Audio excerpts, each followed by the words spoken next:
Certaines rencontres marquent nos vies, mais pas toujours pour le meilleur. Emma pensait avoir trouvé une véritable amie. Mais derrière les sourires se cachait un piège. Peu à peu, elle s'est enfermée dans une amitié toxique, faite de manipulation et de culpabilisation. Elle a perdu confiance en elle, sans même s'en rendre compte. Jusqu'au jour où tout a changé. Un déclic. Une lueur d'espoir. Elle a trouvé la force de dire stop. Voici l'histoire d'Emma, une femme qui a brisé les chaînes d'une amitié dévastatrice. Tout a commencé il y a environ 6 ans, alors que je me trouvais à Strasbourg pour le fameux marché de Noël. J'y passais 2 jours environ. J'étais assise à une terrasse en train de boire un chocolat chaud, lorsqu'elle est arrivée avec sa propre boisson à la main. Autour de nous, plusieurs personnes discutaient bruyamment, et cherchant à échapper au vacarme, elle m'a poliment demandé si elle pouvait s'asseoir à ma table. J'ai accepté avec sympathie. Au fil de la conversation, nous avons découvert que nous étions toutes les deux en train de profiter du marché de Noël. Nous avons ensuite fait nos emplettes ensemble et continué à discuter. Elle venait de la région parisienne et séjournait comme moi à Strasbourg pour quelques jours. Cette rencontre marquait le début d'une histoire que je n'étais pas prête d'oublier. Très vite, le courant est passé entre nous. Nous avons longuement échangé et, au fil de la conversation, fini par échanger nos numéros de téléphone. Je l'avais trouvée très sympathique. Elle partageait mon intérêt pour la mode et le maquillage. Nous parlions avec enthousiasme et conviction sur divers sujets, découvrant des points communs qui rendaient notre échange d'autant plus agréable. Je n'ai jamais eu un cercle d'amis très étendu. Entre mon travail, ma famille et mes responsabilités quotidiennes, je disposais de peu de temps pour entretenir des relations. Lucie, c'était son prénom. Elle était mariée à Florian et exprimait le désir d'avoir un enfant, mais elle se disait stérile. Pourtant, au fond de moi, je percevais un certain manque de sincérité dans ses paroles. Au premier abord, tout semblait normal. Sa vie paraissait semblable à celle de tout un chacun, rythmée par le travail, la maison et la routine quotidienne. Ce que je ne savais pas, c'est que cette amitié naissante allait révéler bien des surprises. Pendant les premiers 25 jours de notre relation, elle m'appelait de temps en temps, rien d'inhabituel ni d'oppressant. Puis un soir, alors que j'étais tranquillement chez moi en train de préparer le dîner et d'organiser ma journée du lendemain, j'ai reçu un appel WhatsApp. C'était elle, Lucie. Elle insistait pour m'envoyer une boîte de chocolat en cadeau. Trouvant cela légèrement déplacé, j'ai refusé poliment. Mais à l'approche des fêtes de Noël, elle m'a expliqué qu'elle adorait offrir des cadeaux aux personnes qu'elle appréciait et qu'elle considérait comme des amis proches. Fatiguée par son insistance et son bavardage incessant, j'ai fini par céder. Elle parlait sans cesse, souvent de choses sans importance, et cela me faisait perdre un temps précieux, que ce soit pour mon travail ou pour ma famille. Elle avait une voix désagréable, parlait sans élégance et débitait ses mots à toute allure. Quelques jours après l'envoi des cadeaux, son comportement est devenu envahissant. Ses appels et messages étaient de plus en plus fréquents et intrusifs, au point de devenir insupportables. Le soir du Nouvel An, elle a insisté pour faire un appel vidéo afin de célébrer avec moi et rencontrer ma famille. Nous étions tous réunis autour de la table. Quand l'appel est arrivé, je n'ai pas osé refuser, craignant de la vexer. Au début, tout le monde semblait la trouver sympathique. Elle n'était pas particulièrement cultivée, mais son humour léger était bien reçu. Cependant, je sentais que ce n'était pas sincère. Leurs expressions trahissaient une gêne qu'ils n'osaient pas exprimer. Mon frère Kevin, en revanche, aperçut quelque chose de bien plus sombre. Dès le départ, il ne l'appréciait pas. Il trouvait son attitude désagréable et avec son œil averti de psychologue, il a relevé des comportements proches de l'histrionisme et même des traits de pervers narcissique. Fort de ses études et de ses années d'expérience dans son cabinet, son avis m'a poussé à m'interroger davantage sur cette amitié naissante. Nous étions le 6 janvier et nos échanges étaient devenus quotidiens.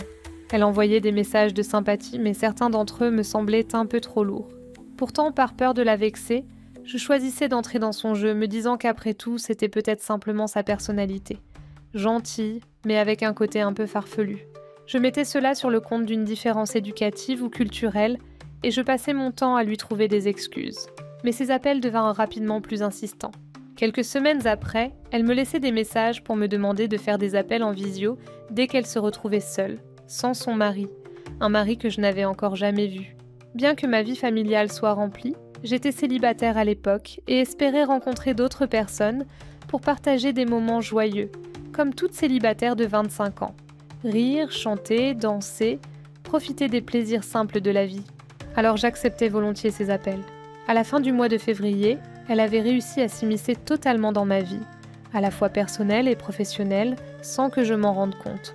Chaque jour, elle m'écrivait, m'appelait, m'envoyait des messages. Je devais constamment lui dire bonjour, bonne nuit, etc. Alors qu'elle ne se préoccupait absolument jamais de mon état à moi, elle ne me demandait jamais si moi j'allais bien. Nos échanges tournaient toujours autour d'elle, de ses problèmes de stérilité, de ses envies d'enfant qu'elle ne semblait même pas véritablement vouloir. Tout tournait autour d'elle. Ses appels visio devinrent si envahissants que je ne trouvais même plus le temps de parler à ma famille ou à mes amis. Progressivement, je m'éloignais de tout le monde. Mon frère Kevin s'en aperçut et tenta de me mettre en garde à plusieurs reprises, mais je ne voulais rien entendre. Je lui répondais qu'il fallait comprendre cette femme, qu'elle n'avait pas eu de chance dans la vie. Lorsque je ne répondais pas à ses messages ou appels, je me retrouvais avec une avalanche d'appels manqués et de messages vocaux. Elle faisait semblant de s'inquiéter, me demandant si tout allait bien, mais avec le recul, je doute qu'elle se préoccupait réellement de moi.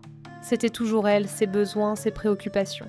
Quand je tentais de lui expliquer que je ne pouvais pas répondre immédiatement, elle s'énervait et insistait en proclamant que les véritables amis s'appellent tous les jours. Cela devenait un cercle vicieux. L'amitié en théorie, tout comme l'amour, devrait être sincère, sans manipulation ni arrière-pensée. Mais cette relation devenait toxique. Je me demandais même comment son époux pouvait la supporter. Peu à peu, elle me présenta ses parents ainsi que son époux, Florian. Il semblait effacé, presque en retrait, comme s'il n'avait pas vraiment sa place dans cette dynamique familiale. Sa mère me paraissait froide et narquoise, avec une inclinaison visible pour l'alcool. Quant à son père, il m'avait conseillé en des termes étranges de garder force et courage. Je comprends aujourd'hui ce qu'il voulait dire. À l'époque, je n'avais pas prêté beaucoup d'attention à Florian. Il était là, silencieux, me donnant l'impression qu'il voulait dire quelque chose, mais qu'il s'en empêchait. Aujourd'hui, je pense qu'il était aussi manipulé que je l'ai été, probablement victime du même lavage de cerveau. Les paroles du père, que je n'avais pas comprises sur le moment, me reviennent avec beaucoup plus de clarté. Si seulement j'avais perçu ces mises en garde à temps, peut-être aurais-je su me protéger plus tôt. Car une fois piégé dans une amitié toxique, il est très difficile de s'en libérer. Je réalisais peu à peu que cette femme aimait être au centre de l'attention. Comme le disait mon frère, elle présentait des traits d'histrionisme. Ces personnes ont tendance à surjouer leur personnalité. Mais lorsqu'à cela s'ajoute une perversion narcissique, la situation devient dramatique. Son besoin constant d'être au centre de tout se manifestait par des changements de caractère. Elle devenait de plus en plus méchante dans ses propos avec une pointe de perversité. Ses crises d'hystérie, lorsqu'elle n'obtenait pas de réponse immédiate de ma part, étaient pathétiques. Avez-vous déjà ressenti qu'on essayait d'acheter votre amitié ? C'est une sensation profondément inconfortable. Lucie avait ce besoin constant de m'offrir des cadeaux, mais ses présents me semblaient empoisonnés, comme un véritable fardeau. Un jour, elle a même voulu offrir un cadeau à mon frère. Celui-ci, bien sûr, l'a très mal perçu et m'a encore plus mise en garde contre son comportement. Elle pensait pouvoir acheter chaque membre de ma famille, mais nous n'étions pas dupes. Surtout mon frère qui ne cessait de m'alerter, parfois avec colère face à mon incapacité à prendre une décision ferme. Les cadeaux devenaient de plus en plus coûteux. Des boîtes de chocolat, elle était passée à des parfums de luxe. Elle me disait « Tu es comme ma sœur » et je devais accepter ces cadeaux sous prétexte de cette prétendue fraternité. Mais au fond de moi, je savais qu'elle n'était rien pour moi. Pourtant, je n'arrivais pas à me débarrasser de ce fardeau qu'était cette amitié toxique. Que ce soit pour Noël ou pour les anniversaires, les cadeaux étaient toujours là. Non pas par amitié sincère, mais par calcul. Elle voulait acheter mon affection tout en glissant de temps à autre des remarques venimeuses pour me faire sentir mal. Lucie se voyait comme la 7e merveille du monde, mais sa méchanceté transparaissait sur son visage. Ses rictus de haine et de moquerie ne laissaient rien de bon émaner d'elle. Elle était un véritable poison ambulant. Malgré son travail modeste, elle trouvait toujours le moyen d'acheter les choses les plus chères, ce qui me mettait mal à l'aise. À un moment donné, j'ai même commencé à rembourser ses cadeaux par d'autres présents, espérant ainsi alléger ce poids. Un jour, elle m'a offert un parfum, prétendant que ce cadeau m'aiderait à séduire les hommes. Elle me disait que, grâce à ce parfum, tous les hommes seraient attirés par moi et ne pourraient résister à mon charme. Ces paroles étaient profondément désagréables à entendre. Je n'avais pas pour objectif de séduire plusieurs hommes, mais simplement de cultiver des amitiés sincères. Une fois, j'ai eu son époux au téléphone. Il m'a expliqué que je ne connaissais pas encore toute l'étendue de ce dont elle était capable. Il m'a décrit Lucie comme une manipulatrice égocentrique obsédée par le contrôle, même sur lui. Il m'a avoué qu'il ne la supportait plus et qu'il envisageait de partir et de divorcer, de s'éloigner d'elle. Peu à peu, les mois passèrent, puis les années, 3 ans au total. Je voyais au fur et à mesure qu'elle se mettait constamment en avant, à un point tel que même son époux finit par partir et demander le divorce, lassé de ses agissements. Elle était en pleurs. Et son excuse n'était pas son comportement, mais le fait qu'elle ne pouvait pas avoir d'enfant, affirmant que tout cela était la cause de son malheur. Pourtant, je ne ressentais pas de sincérité dans ses paroles. Sa folie semblait s'intensifier. Des pleurs, des joies excessives, des réflexions blessantes et méchantes que je ne supportais plus.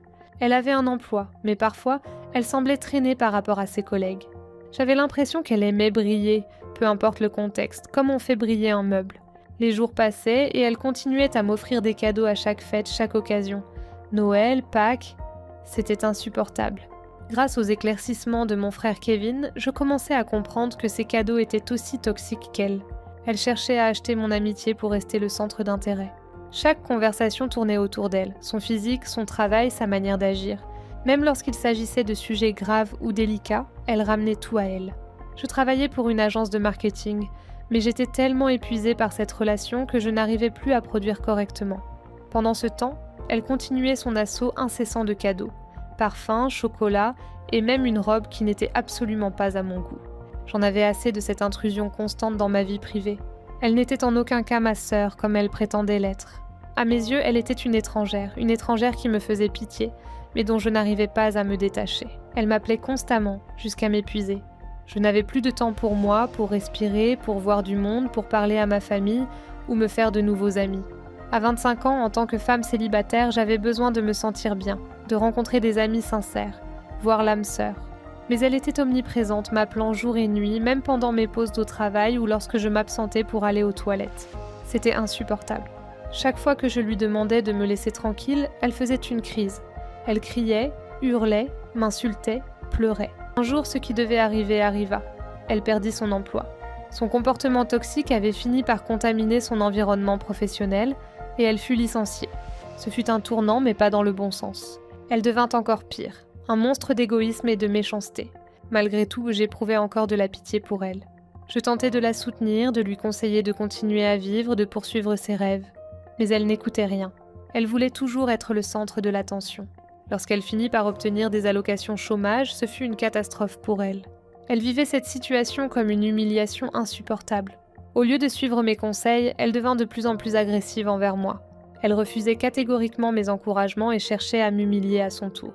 Elle me disait que je n'avais aucun conseil à lui donner. À bout de nerfs, je finis par exploser. Je ne pouvais plus supporter ses insultes, son agressivité. Nos disputes étaient violentes, et plus je m'énervais, plus elle s'énervait. Quelques semaines plus tard, elle continua à m'importuner. C'était l'enfer. Elle me persécutait en permanence, allant jusqu'à surveiller mes connexions Internet pour vérifier si je ne parlais pas à quelqu'un d'autre. Elle voulait être le centre de mon univers. Je n'avais plus envie de lui parler, même pas pour lui dire bonjour. Tout ce que je voulais, c'était lui dire « Va-t'en, lâche-moi, rends-moi ma vie ». Chaque fois que des collègues ou de nouveaux amis entrèrent dans ma vie, elle s'acharnait à me faire des reproches, comme si vivre ma propre vie était une trahison. Lors de nos disputes, je lui rappelais que je faisais ce que je voulais et qu'elle n'avait aucun droit de contrôler mon existence. Elle me traitait de cachotière, m'insultait et insinuait que je ne pensais qu'à m'amuser au lieu de travailler, alors que mon métier exigeait une présence constante 7 jours sur 7. Pendant ce temps, elle m'empêchait d'évoluer dans ma carrière, risquant même de me faire perdre mon emploi. Lucie voulait être le centre du monde, mais je commençais à m'éloigner d'elle. À chaque tentative de fuite, elle me menaçait, affirmant qu'elle n'hésiterait pas à salir ma réputation. Ces menaces me mettaient hors de moi car je ne supporte pas qu'on me menace. Sa méchanceté devenait incommensurable et je sentais que ma santé était en danger. Elle avait une incroyable capacité à inverser les rôles, se présentant comme la victime et me dépeignant comme la harceleuse. Jalouse et possessive, elle ne supportait pas que je refuse de me soumettre à sa volonté comme je l'avais fait auparavant. Mais cette fois, c'était terminé. Tout était brisé. Cette amitié qui n'avait jamais réellement existé touchait à sa fin. Mon frère me répétait sans cesse « Cette personne est toxique. Il faut que tu la vires. » Il m'a conseillé de procéder progressivement pour éviter de déclencher davantage de méchanceté de sa part. J'ai suivi son conseil et petit à petit, j'ai mis de la distance entre nous. Je savais qu'un jour, elle trouverait une autre victime à harceler. J'en étais arrivée à un point où je n'osais même plus me connecter sur les réseaux sociaux, de peur qu'elle me voie en ligne. Je ne faisais plus de nouvelles rencontres, je ne parlais plus à mes amis de longue date, ni même à ma famille. Heureusement, mon frère s'imposait pour m'empêcher de sombrer dans l'isolement et m'aider à chercher des solutions. J'étais prise dans un engrenage où tout m'était interdit, tant qu'elle n'avait rien à perdre, ayant déjà perdu son compagnon et son emploi. Si je peux donner un conseil, c'est de se méfier des personnes qui offrent des cadeaux en permanence pour séduire, que ce soit un homme ou une femme. Les pervers narcissiques utilisent souvent cette stratégie. Les cadeaux ne sont pas systématiques dans une relation saine. Après les cadeaux viennent les compliments, puis la destruction, même par les mots. Alors, fuyez ces personnes toxiques. On parle souvent des pervers narcissiques dans les couples, mais on oublie qu'ils peuvent aussi exister dans les amitiés. Et je peux vous assurer que c'est tout aussi horrible à vivre. Petit à petit, j'ai réussi à lui imposer des limites. Ne plus m'écrire sans cesse, limiter les appels en visio à 1 ou 2 fois par semaine. Ainsi, cette fausse amitié s'estompa, s'effaça avec le temps. Les mois passèrent, la distance se creusa, et ce pseudo-lien disparut. Tout est fini. Je suis libre, délivrée de cette emprise toxique. Parfois, une simple rencontre peut bouleverser une vie. Ce qui semblait être une amitié sincère s'est transformé en une prison invisible, tissée de manipulations et d'intrusions incessantes. Il a fallu du temps, du recul et le soutien de ses proches pour qu'elle ouvre enfin les yeux sur la toxicité de cette relation. L'amitié véritable ne s'impose pas, ne contrôle pas et ne sature pas l'existence de l'autre. Elle est un échange, une respiration, un équilibre. Se libérer d'une emprise, c'est avant tout se réapproprier son temps, son énergie et sa liberté. Aujourd'hui, elle a tourné la page. Mais cette histoire résonne comme un rappel. Il est essentiel d'écouter son instinct, de poser des limites, et de ne jamais laisser quiconque dicter le rythme de notre vie. Vous venez d'écouter un nouvel épisode des Empreintes du Destin. Rendez-vous très bientôt pour une nouvelle histoire, un nouveau témoignage.